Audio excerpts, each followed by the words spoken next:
Hey guys, and welcome back to App Tutorial.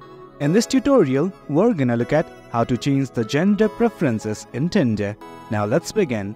On any browser of your choice, simply type tinder.com and hit on enter right now. Do note that I have already logged into my account. In case you have not, do log in right now.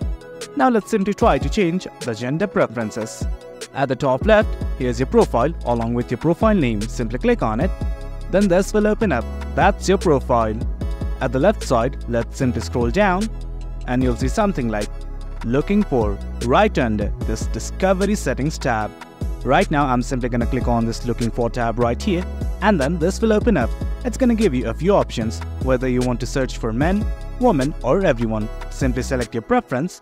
I'm gonna select it right now, and that's it.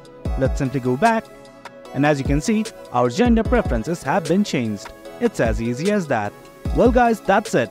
That's how we change the gender preferences in Tinder PC. Hope you guys found this video informative, and for more content like this, do remember to hit like, share and subscribe. The support fuels us. Until next time, thank you.